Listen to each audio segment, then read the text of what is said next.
Everyone used to say water is the source of life. But Wall Street said life no water is an asset and a financial investment tool. Yes, you heard that right now we can buy and sell water like oil, gold or wheat. In the past, algorithms that only speculated on mortgages, energy and metals now also started watching rivers. And a silent revolution is happening. The question is old but important: how can people make money from thirst? Let's take a look at history. The Sumerians developed their agriculture and cities based on water. They dug canals and built their first city-states this way. As they managed water, their societies grew and a civilization emerged. The Egyptians advanced their civilization with the cycle of the Nile. A harvest of flood meant an empire. Without the Nile, Egypt's empire could not exist. Water for them meant not only life but also fate. The Roman Empire also made water systematic. They built huge aqueducts. Water no longer just flowed, it also provided order and created privilege for elites. Throughout history the same truth remained: whoever controls water controls life. But history shows not only control but also inequality. In Rome, the rich had water in their private villas while the poor had to wait in line at public fountains.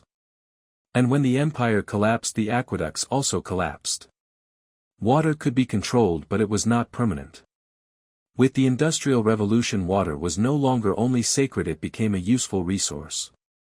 It powered factories, it grew cities in Europe and America. Rivers became the lifeblood of the economy. Waters turned into energy, were used in production, and cities developed accordingly. In the later stages of the century, cities struggled with water crises: London, Paris, New York. Governments and private companies started large infrastructure projects, but the problem was always the same: the needs of the public were turned into profits for private companies. In Paris, water distribution fell into the hands of private companies, and today's giants Veolia and Suez were born here. Water had become a service and a profit tool. In the USA, cities like Los Angeles were built not where water existed but where they could bring water. The famous Owens Valley water transfer dried up agricultural areas for the city. It was legal but also considered a form of theft. The project officially proceeded, but in reality the water of one region was transferred to another and people were left without water. In the later stages of the century, the political and economic importance of water increased even more. Rivers, lakes and underground water sources were controlled not only for survival but also to gain power.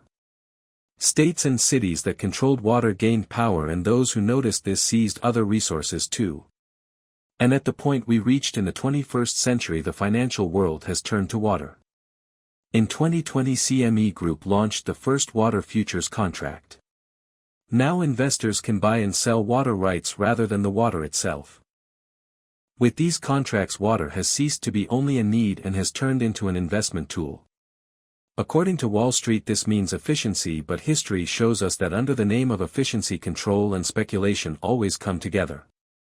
Who buys these contracts? Average farmers do not. Hedge funds, big investors and speculators do. Drought means profit for investors and thirst means income. Around the world these examples are increasing every day. In Australia, water rights are bought and sold, small farmers are pushed out of the market.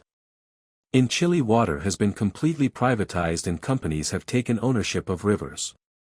Spain and India are trying similar systems. With climate change, these markets will expand rapidly.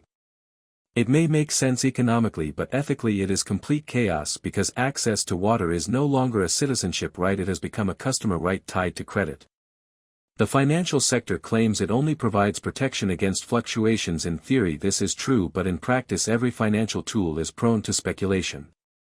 Mortgage derivatives initially emerged as an insurance tool but ended in a crisis.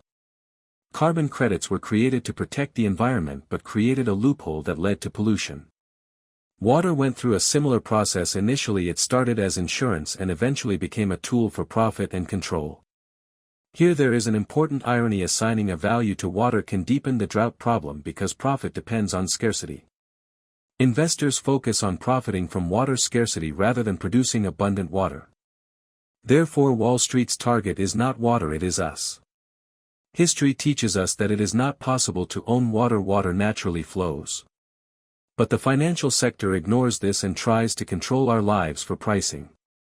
Some things cannot be gained through trade, they can only be lost.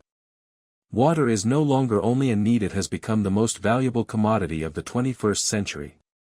History always shows this, life itself cannot be priced. If you found this video interesting, don't forget to subscribe to the channel for more content.